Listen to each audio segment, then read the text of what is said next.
Bismillah, Assalamualaikum warahmatullahi wabarakatuh. Baiklah anak-anak Ustadz yang dimuliakan Allah Subhanahu wa Ta'ala.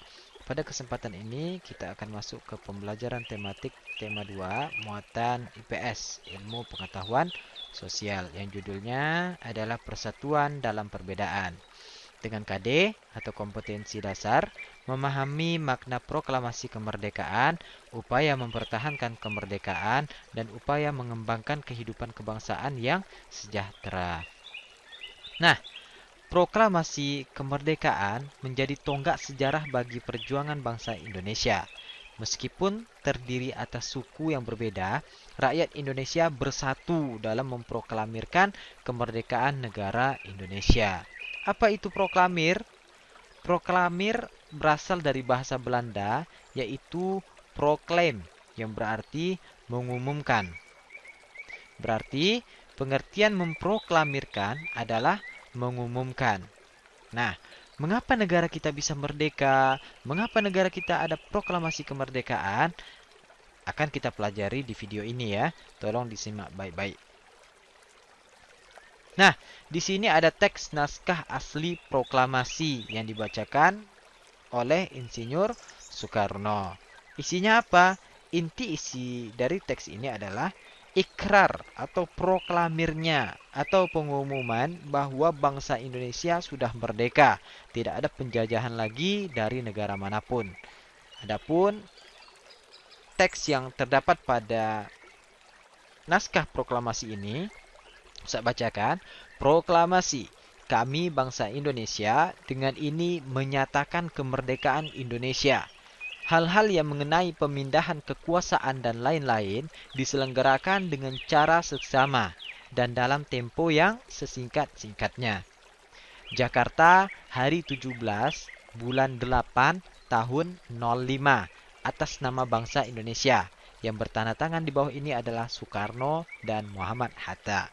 Nah, di sini ada yang mengganjal mungkin bagi antum. Tahun 05. Kenapa kok tahun 05? Nah, sejarahnya kenapa ditulis tahun 05? Karena pada saat pembuatan teks proklamasi, itu negara Indonesia masih menggunakan tahun dari negara Jepang. Yang pada saat itu tahun 2605. Jadi makanya dibuat situ tahun 05. Nah, proklamasi kemerdekaan yang dilakukan tanggal 17 Agustus 1945 menjadi peristiwa yang sangat penting bagi bangsa Indonesia. Peristiwa tersebut menjadi tonggak sejarah di mana bangsa Indonesia berhak atas kemerdekaan dan wajib mempertahankannya. Diawali dengan dijatuhkannya bom atom oleh tentara Amerika Serikat pada tanggal 6 Agustus 1945 di kota Hiroshima. Dan pada tanggal 9 Agustus 1945 di kota Nagasaki. Jepang akhirnya menyerah kepada tentara sekutu. Peristiwa ini dijadikan kesempatan oleh bangsa Indonesia untuk segera membebaskan diri dari penjajahan bangsa Jepang. Nah, perlu antum ketahui, bangsa Indonesia pernah dijajah oleh bangsa Belanda dan bangsa Jepang. Secara umumnya ya. Bangsa Belanda yang paling lama masa penjajahannya yaitu 350 tahun. Dan Jepang selama 3,5 tahun. Awalnya, Jepang selalu memberikan janji kemerdekaan kepada Indonesia, tetapi selalu diingkari. Pada saat itu, Jepang dibom oleh Amerika Serikat dan pada akhirnya Jepang menyerah kepada sekutu dan Indonesia pun mengambil kesempatan itu dalam beberapa hari untuk memproklamasikan kemerdekaan Indonesia. Teks proklamasi ditulis di Rumah Laksamana Tadashi Maeda, Jalan Imam Bonjol, nomor 1 di Jakarta Pusat. Para penyusun teks proklamasi adalah yang pertama yaitu Insinyur Soekarno, Dr. Andes Muhammad Hatta, dan Ahmad Subarjo. Sedikit Ustaz jelaskan biodata Insinyur Soekarno dan Muhammad Hatta. Soekarno lahir di Blitar. Ya, ingat baik-baik ini karena biasanya kalau ada soal-soal PTS atau soal PAS itu ada pertanyaan seperti ini. Jadi Soekarno itu lahir di Blitar, Jawa Timur, 6 Juni 1901. Sedangkan Muhammad Hatta lahir di Bukit Tinggi, Sumatera Barat tanggal 12 Agustus tahun 1902. Jadi antara Insinyur Soekarno dan Muhammad Hatta hanya berbeda setahun. Lebih muda Muhammad Hatta. Konsep teks proklamasi ditulis oleh Insinyur Soekarno.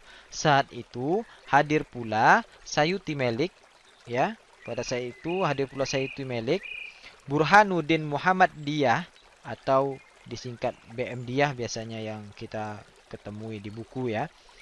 Dan Soekarni.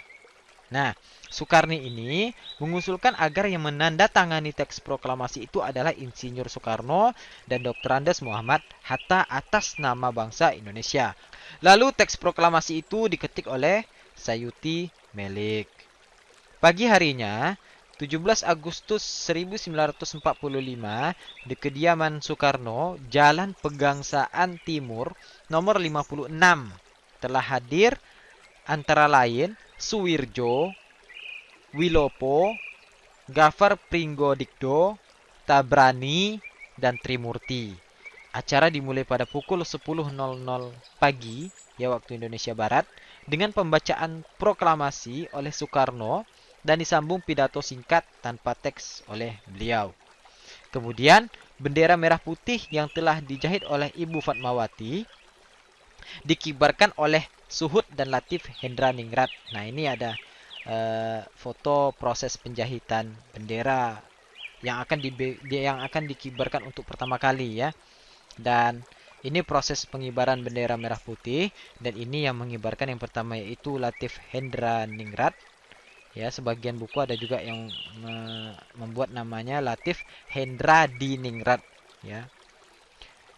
Dan Suhud. Nah, jadi makna proklamasi kemerdekaan Indonesia itu terbagi atas 5 secara umum. Yang pertama, sebagai puncak perjuangan Indonesia. Kedua, pengakuan kepada dunia luar bahwa Indonesia sudah merdeka. Yang ketiga, menaikkan martabat bangsa. Yang keempat, perjuangan sebagai negara baru. Yang kelima, tonggak sejarah negara Indonesia. Nah, kita masuk pasca kemerdekaan lagi, ya. Atau setelah kemerdekaan, yaitu perjuangan mempertahankan kemerdekaan Indonesia. Ingat ya, setelah kita merdeka itu ternyata masih ada negara asing yang ingin menjajah Indonesia, yaitu pemerintah Belanda. Pasukan Belanda datang ke tanah air dan disambut dengan berbagai perlawanan dari rakyat Indonesia. Karena sudah dibacakannya teks proklamasi oleh Insinyur Soekarno, maka rakyat Indonesia sudah memiliki jiwa merdeka. Jadi mereka melawan apapun yang akan mengganggu kedamaian Indonesia.